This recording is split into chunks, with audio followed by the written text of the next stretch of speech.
আসসালামু আলাইকুম প্রিয় শিক্ষার্থী, আশা করি তোমরা ভালো আছো, আমিও ভালো আছি। যেহেতু আমাদের ক্লাসরুমে ক্লাস নেওয়া সম্ভব হয় না, বিধায় আমরা অনলাইন ক্লাস নিচ্ছি। তারই ধারাবাহিকতায় আমি আজকে আরেকটি ক্লাস দিতে যাচ্ছি। আশা করি তোমরা এই ক্লাসটি বাসায় বসে বারবার দেখবে এবং প্র্যাকটিস করবে, এতে করে তোমরা বিশেষ উপকৃত হবে। তাহলে চলো দেখা যাক আজকের আলোচ্য বিষয় কোনটি। আমি এখানে আগেই লিখে রেখেছি, আজকে আমাদের আলোচ্য বিষয় হচ্ছে উচ্চারণ। আজকে আমাদের ক্লাসের আলোচ্য বিষয় হচ্ছে উচ্চারণ। উচ্চারণ এই আলোচ্য বিষয় থেকে তোমাদের পরীক্ষায় প্রশ্ন দুইভাবে হয়। একটা হচ্ছে যে উচ্চারণ বিধিগুলি লিখে তারপরে উদাহরণ লিখতে হয়, আর একটা হচ্ছে যে কিছু শব্দ দেয়া থাকে, সেই শব্দগুলো সঠিক উচ্চারণ লিখতে হয়। তাহলে যদি আমরা এই প্রশ্নটাকে পরীক্ষায় আনসার করতে যাই, উত্তর লিখতে যাই, তাহলে আমাদের দুইভাবেই শিখতে হবে। প্রথমত কথা হচ্ছে যে উচ্চারণ কিভাবে হবে, উচ্চারণের নিয়মগুলো আমাদের শিখতে হবে। পাশাপাশি শব্দের যে উচ্চারণ আছে সেই উচ্চারণগুলো কিভাবে লিখব সেটাও আমাদের শিখতে হবে। তা আমি এখানে পর্যায়ক্রমে দুটা বিষয়ে আলোচনা করব, আসো দেখে নেওয়া যাক। প্রথমে আমাদের উচ্চারণ সম্পর্কে একটা ধারণা নিতে হবে। উচ্চারণ এবং বানান, আমরা যে শব্দ লিখি বানান করে, সেই বানান এবং উচ্চারণ দুইটা এক জিনিস নয়। তোমাদের কাছে কথাটা শুনে আশ্চর্য মনে হতে পারে, কিন্তু পৃথিবীর সকল ভাষায় একই পদ্ধতি। যে সকল শব্দ অনেক সময় উচ্চারণ হয় বানানে থাকে না, আবার অনেক সময় বানানে আছে কিন্তু শব্দের উচ্চারণে সেটা লেখা হয় না। যেমন তোমরা খেয়াল করলে দেখবে, এখানে আমি একটি ইংরেজি শব্দ লিখে রেখেছি, নলেজ। শব্দটি লিখছি নলেজ। এই নলেজ শব্দটি যে উচ্চারণ, এখানে বানানে আছে KNOWLEDG, নলেজ। এখানে প্রথম যে বর্ণটি কে এবং তারপরে শেষে যে বর্ণটি, শেষের বর্ণের আগের বর্ণ ডি, এই দুইটা বর্ণ কিন্তু এখানে উচ্চারিত হচ্ছে না। নলেজে কখনো কে এর উচ্চারণ আসতেছে না, ডি এর উচ্চারণ আসতেছে। তাহলে কি? তাহলে আমরা দেখলাম যে এইটা শব্দের বানানে আছে বাট উচ্চারণে নেই। এরকম বাংলা শব্দ যদি আমরা খেয়াল করি, এই যে আমি এখানে একটি শব্দ লিখে রেখেছি আহ্বান, শব্দটা লিখে রেখেছি আহ্বান, নট আহ্বান। তাহলে কি? এটা আহ্বান হবে না, আহ্বান হবে। এইখানে যে বানানটা আছে সরে আ, হ যুক্ত ব আকার ন, এইখানে উচ্চারণে লিখছি আমি, দেখো আও ভান। তাহলে এইখানে বানানে যে হ বর্ণটা ছিল, সেই হ বর্ণটি উচ্চারণে কিন্তু নেই। আবার এখানে যে ব লিখে রেখেছি, সেটা উচ্চারণে এসে কি হয়ে গেছে, ভ হয়ে গেছে। বটা ভ লিখতে হয়েছে, তাহলে উচ্চারণটা হচ্ছে আও ভান। তাহলে এরকমই আমরা যখন শব্দ উচ্চারণ করব, তখন দেখব যে শব্দের কখনো শব্দে বর্ণ আছে উচ্চারণে নেই, আবার কখনো আছে একরকম উচ্চারণ হবে অন্যরকম। তাহলে আশা করি তোমরা বুঝতে পারছো যে শব্দের বানান এবং উচ্চারণ এই দুইটা জিনিস এক নয়। তাহলে এখন তার উচ্চারণগুলো আমরা কিভাবে লিখব? শব্দের উচ্চারণগুলো যখন পরীক্ষার প্রশ্নপত্রে দেয়া থাকে, যে অথবা অংশে যে শব্দগুলো দেয়া থাকে, সেই শব্দগুলো উচ্চারণ আমরা কিভাবে লিখব? কারণ শব্দের যে বানান এবং উচ্চারণ লেখার ভিতরে অনেকটুকু পার্থক্য আছে। তোমরা খেয়াল করলে বুঝতে পারবে। আশা করি এটা খুব মনোযোগ সহকারে খেয়াল করবে। এখানে আমি দেখো প্রথমে একটা শব্দ লিখছি অন্তর, তারপরে একটা শব্দ লিখছি অভ্যাস। এইখানে দুইটা শব্দেই স্বরে অ দিয়ে শুরু হয়েছে, কিন্তু উচ্চারণে কি? এখানে একটা উচ্চারণ স্বরে অ ঠিক আছে, আরেকটা উচ্চারণ লিখছি অভ্যাস। অভ্যাসে আমি উ বর্ণ দিয়ে লিখছি, কিন্তু শব্দের বানান ছিল স্বরে অ দিয়ে, কিন্তু উচ্চারণটা লিখতে হয়েছে আমাকে ও দিয়ে। তো এইরকমই অধ্বনির দুই ধরনের উচ্চারণ আছে। একটা হচ্ছে যে সাধারণ উচ্চারণ, অয়ের মতোই হবে, আরেকটা হচ্ছে যে একটু পরিবর্তিত হয়ে ও ধ্বনির মতো উচ্চারিত হবে। তা এখন সেটা কখন কোন জায়গায় কিভাবে হবে সেটা বিস্তারিত নিয়ে আলোচনা করব। কিন্তু উচ্চারণগুলো লেখার সময় এইভাবে লিখতে হবে যে যখন অ ধ্বনিটা সাধারণ উচ্চারণ হবে, তখন এই স্বরে অ দিয়ে লেখা যাবে কিন্তু যখন অ ধ্বনির উচ্চারণটা পরিবর্তিত হয়ে উচ্চারণ আসবে তখন এই উ দিয়ে লিখতে হবে, এইভাবে লিখতে হবে। তাহলে আমরা বুঝতে পারলাম যে স্বরে অর্থাৎ যে কোনো শব্দে আসুক, শব্দের বানানে আসুক, এর উচ্চারণ দুই ভাবে লিখতে হবে। এক হয় স্বরে অ দিয়ে লেখা যাবে, আবার না হয় উ দিয়ে লিখতে হবে। দ্বিতীয়ত এখানে একটা শব্দ লিখে রেখেছি ইচ্ছা এবং ঈদ। প্রথম শব্দটি রস্য ই দিয়ে, দ্বিতীয় শব্দটি হচ্ছে দীর্ঘ ই দিয়ে। তাহলে কিন্তু যখন আমি উচ্চারণ লিখব, ইচ্ছা উচ্চারণের সময় যুক্ত বর্ণগুলো যতটা সম্ভব আলাদা করে লিখতে হবে। এই ইচ্ছাতে তেমন কোনো পরিবর্তন নেই, রস্য ই ঠিকই আছে, চটা শুধু আলাদা দিয়ে হর্ষ চিহ্ন দিয়ে লিখছি, কারণ যখন আমরা যুক্ত বর্ণটাকে আলাদা করি তখন আমরা জানি যে ব্যঞ্জন বর্ণগুলোতে সবসময় একটা স্বরবর্ণ লাগে, যেমন এর সাথে একটা অ আছে, কিন্তু এইখানে যে ইচ এই যে চটা উচ্চারিত হচ্ছে, এখানে কিন্তু পুরোপুরি মানে অ ধ্বনিটা ছাড়াই উচ্চারিত হচ্ছে। এই জন্য এর নিচে একটা হর্ষ চিহ্ন দিয়ে লিখতে হবে। এই হলো ইচ্ছা থেকে ইচ্ছা, এইভাবে লিখলাম। আর ঈদ, এই যে দীর্ঘ ই ছিল কিন্তু উচ্চারণে রস্য ই লিখছে। তাহলে কি বুঝলাম? যে শব্দের বানানে রস্য বা দীর্ঘ যাই থাকুক, কিন্তু উচ্চারণের সময় আমাকে সবসময় রস্য দিয়ে লিখতে হবে। তৃতীয় আরেকটা উদাহরণ আমি লিখে রেখেছি, দেখো ঋণ এবং তৃপ্ত। ঋণ, এখানে আমি রি পুরো বর্ণটা লিখছি, আর তৃপ্ত এখানেও রি হয়েছে, তবে সেটা কার রূপে, সংক্ষিপ্ত রূপে ব্যবহৃত হয়েছে। এখন কথা হচ্ছে এই যে ঋণ, এই রি যখন যে কোনো শব্দে আসবে, শব্দের প্রথমে আসলে এই রি এর উচ্চারণটা বয়শূন্য রয়ের শিকার রি দিয়ে লিখতে হবে। এইখানে আমি লিখে রেখেছি রি, এটা হচ্ছে উচ্চারণ, আর বানান হচ্ছে রি মূর্ধন্য। আবার এখানে উচ্চারণের সময় মূর্ধন্যটা সবসময় দন্ত ন দিয়ে লিখতে হবে, উচ্চারণের সময় দন্ত ন লিখতে হবে, কিন্তু বানানে মূর্ধন্য থাকতে পারে, সমস্যা নেই।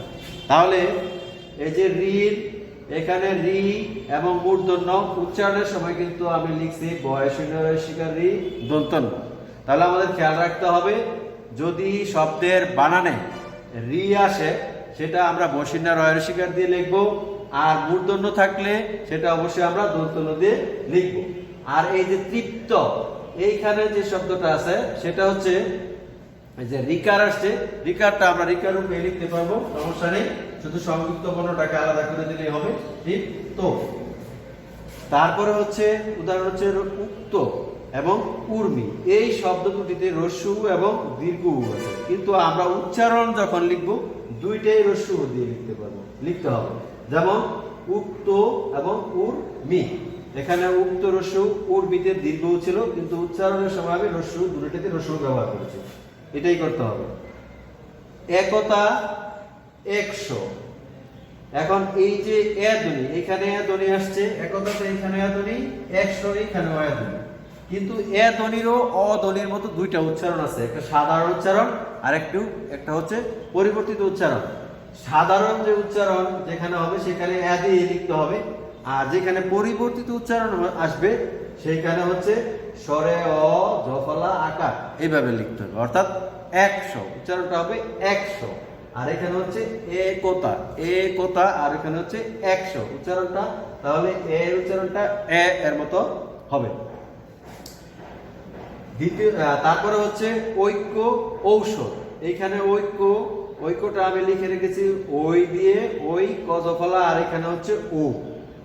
আমাদের যখন উচ্চারণ লিখবো তখন এই ওই বর্ণের উচ্চারণটা লিখতে হবে ও রস্য ই দিয়ে, ও রস্য ই দিয়ে লিখতে হবে ওই উচ্চারণটা, ওইখানে ওই ও। আর এই যে ঔষধ, এই যে এই ও বর্ণটা যখন শব্দে আসবে উচ্চারণ লিখতে হবে ও রস্য উ দিয়ে ও উচ্চারণ লিখতে হবে, ঔষধ। তারপরে আছে ক্ষত, এই যে ক্ষীয় বর্ণ সবসময় উচ্চারণে লিখতে হবে খ দিয়ে, খ তয় করত। তারপরে আছে জ্ঞা, এখানে ইও এবং জ, এইটা দুই জায়গায় দুই রকম হতে পারে। যেমন যদি এই যুক্ত বর্ণটা ইও জ যুক্ত বর্ণটা যদি প্রথমে আসে তাহলে গয়ে জ ফলা আকার চন্দ্রবিন্দু দিয়ে লিখতে হবে জ্ঞান, উচ্চারণটা হবে জ্ঞান। আর যদি এই ইয় জ ফলা বর্ণটি শব্দের মাঝখানে আসে তাহলে লিখতে হবে এইভাবে, গ গ লিখতে হবে, গ তারপরে আবার গ লিখে আকার দিয়ে গয়াকার চন্দ্রবিন্দু, অর্থাৎ জিজ্ঞাসা।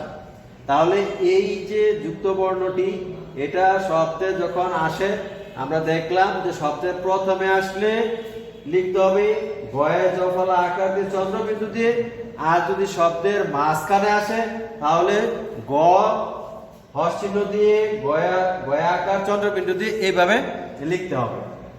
তারপরে দেখো নত্যবিধি, এইখানে একটা শব্দ আসছে তয়ে বফলা। এই যে ত বফলাটা, এটা কিভাবে, এইরকম যদি ত বফলা যুক্ত কোনো শব্দ আসে সেইখানে যেই তার সাথে যুক্ত হবে তা দুইবার লিখতে হবে। যেমন নত্ত, এখানে তটা আমি দুইবার লিখেছি। এরকম পঞ্চ, এখানে ইয় চ, এবং পঞ্চিকা এখানে আছে ইয় জ, উচ্চারণগুলো হবে পঞ্চ শুধু আলাদা করে লিখলে হবে, পঞ্জিকা আলাদা করে ইয়, ইয় মানে ইয়টা আসলে ন লিখতে হবে, দন্ত ন লিখতে হবে। তারপরে আছে আহ্বান, আহ্বান নিয়ে আগেও কথা বলেছিলাম। আহ্বান, এখানে লিখতে হবে আহ্বান। এই যে হ ব সংযুক্ত, হয়ের সাথে যদি সংযুক্ত ব আসে তাহলে এটা লিখতে হবে, হটা উঠে যাবে, তার পরিবর্তে লিখতে হবে হচ্ছে ভ। এই হলো আহ্বান। তারপরে যক্ষ, এই খিও, খিও আগে একবার বলেছি, খিওটা আসলে এখানে খ দিয়ে লিখতে হবে। তারপরে আছে তিনটা স্বধ্বনি আছে আমাদের, তিনটা স্বধ্বনি আছে, যেমন তালব্য স, দন্ত স এবং মূর্ধন্য স। এই তিনটা স্বধ্বনি শব্দ লেখা থাকে, তাহলে উচ্চারণ আমরা কিভাবে লিখব? যদি এই তিনটা স্বধ্বনির উচ্চারণ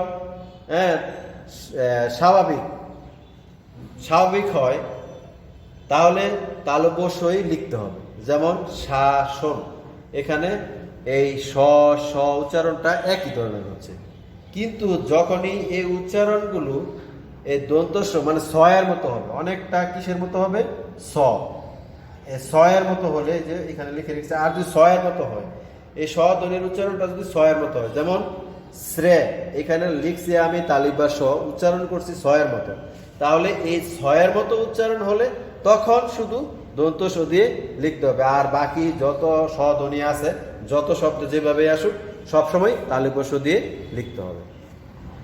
তো প্রিয় শিক্ষার্থী, আমার মনে হয় আমি মোটামুটি এইখানে যা লিখে রেখেছি এর বাইরে শব্দ পরীক্ষায় খুব কমই আসে, আর শব্দ মনে হয় খুব বেশি পাওয়া যাবে না। তো এই যে আশা করি এই যে তোমরা বুঝতে পারলে একটা জিনিস, যে সেটা হলো যে শব্দ যেভাবে বানান লেখা থাকে হুবহু কিন্তু উচ্চারণে ওইভাবে বানান লেখা যায় না এবং উচ্চারণও করা যায় না। অনেক সময় দেখলা তোমরা যে শব্দ এখানে আছে বাট ওইখানে উচ্চারণে নাই, আবার এইখানে নাই কিন্তু ওই উচ্চারণে আবার আসতেছে, অথবা এইখানে এক ধ্বনি আসছে ওইখানে এসে আবার পরিবর্তন হয়ে গেছে। তাহলে এই জিনিসগুলো খেয়াল রাখতে হবে। আর বিশেষ করে আমি যেগুলো যেমন একই রকম প্রায় দুইটা ধ্বনি আছে, যেমন রসু, দীর্ঘ, তারপরে আছে কি এইরকম, এই যে যেমন এই যে বললাম এখানে সংযুক্ত ধ্বনি ইয় জ, এরকম এই যে শব্দের প্রথমে আসলে একরকম লিখতে হয়, শব্দের মাঝখানে গেলে আরেক রকম লিখতে হয়।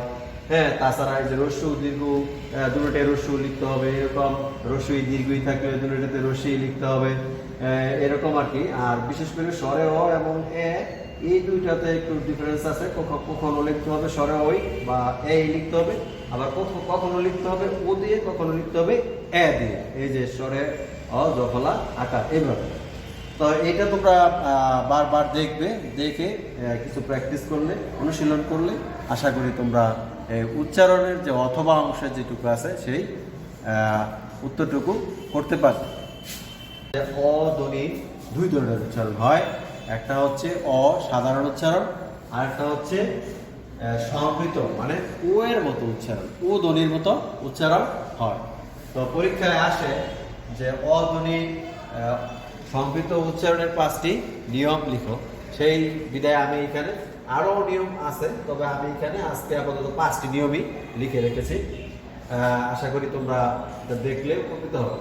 তো অ এর উচ্চারণ ও এর মতো, অধ্বনি উচ্চারণ ও এর মতো কখন হবে সেই বিষয়টা লক্ষ্য করো। যদি শব্দের বানানে বা শব্দে যখন আমরা লিখি ওই শব্দের অধ্বনির পর যদি জ ফলা হয়, অধ্বনির পরে যদি জ ফলাটা আসে তাহলে সেই অধ্বনিটি ও এর মতো উচ্চারণ। যেমন দেখো এখানে অ আছে, এর পরে ধ্বনিতে জ ফলা আসছে অদ্য, তাহলে এখানে অদ্য যদি বলি উচ্চারণ হবে উদ্য, ও এর মতো উদ্য। এখানে উচ্চারণ হবে অন্য, কারণ অ এর পরে জ ফলা আসছে। এটা হলো একটা নিয়ম। দ্বিতীয় নিয়ম, অ ধ্বনির পর যদি এই কিউ এবং ইয়জ, কিউ এবং ইয়জ এই দুইটা শব্দ আসে তখনও এই অধ্বনির উচ্চারণ ও এর মতো হবে। যেমন দেখো এখানে পক্ষ এবং যজ্ঞ, পক্ষ যদি বলি যজ্ঞ যদি বলি কয়ের সাথে কিন্তু অবশ্যই একটা অধ্বনি আছে, সেইটা পক্ষ আমরা উচ্চারণ সাধারণত পক্ষ করে থাকি আঞ্চলিকতার কারণে, কিন্তু সেই উচ্চারণটা হবে ভুল। এটা উচ্চারণটা হবে পক্ষ, আর এখানে উচ্চারণটা হবে যোগ্য, মানে এইখানে যে অটা আছে ও এর মতো উচ্চারণ। তারপরে 3 নাম্বার আছে যদি অধ্বনির পরে যদি রিকার, রিকার হলে সেই রিকারে হলেও প্রথম যে অধ্বনিটি আছে সেই অধ্বনিটি ও এর মতো উচ্চারণ হবে। যেমন এখানে যে ম, ম এর সাথে অ আছে, তারপরে এখানে রিকার আসছে, এজন্য এটার উচ্চারণ হবে মসলিন না, উচ্চারণটা হবে মুসলিন। তারপরে অধ্বনির পর যদি রস্যই দীর্ঘই, রস্যই এবং দীর্ঘ, রস্যই এবং রস্য উ আসে, সেই ক্ষেত্রে উচ্চারণটা ও এর মতো হবে। যেমন উতি, এখানে উচ্চারণ হবে উতি। সরে অতি লিখছি, কিন্তু এরপরে যেহেতু এই রস্যি ধ্বনিটা আসছে এই জন্য এটার উচ্চারণ হবে ও এর মতো। আবার শব্দের প্রথমে অধ্বনি তারপরে র ফলা যুক্ত হবে। প্রথমে যে অধ্বনিটা আসে সেই অধ্বনিটা যদি র ফলা যুক্ত হয়, যেমন শ্রম, এখানে এই তালিবা শয়ের সাথে একটা অ আছে, সেই সাথে যুক্ত হয়ে র ফলা যুক্ত হয়ে আসছে, সেই জন্য এটার উচ্চারণ হবে শ্রম। এই অ এর উচ্চারণটা উকার দিয়ে উচ্চারিত হবে। তাহলে আশা করি তোমরা এই 5টি নিয়ম ভালো করে শিখে ফেলবে এবং পরীক্ষা আসলে উত্তর লিখতে পারবে। সবাইকে ধন্যবাদ জানিয়ে আজকের ক্লাসটি আমি এখানেই শেষ করতে যাচ্ছি। সর্বশেষ একটা বার্তা দিয়ে, সেটা হলো যে দুর্যোগ যদিও এখন অনেকটাই কি বলে সীমিতর দিকে যাচ্ছে, তারপরও আমাদের অবহেলা করলে চলবে না, সাবধানে থাকতে হবে। বাইরে গেলে আমরা সাবান পানি দিয়ে হাত ধুতে করবো, ঘরে ফিরে এসে এবং মাস্ক ব্যবহার করবো। ধন্যবাদ।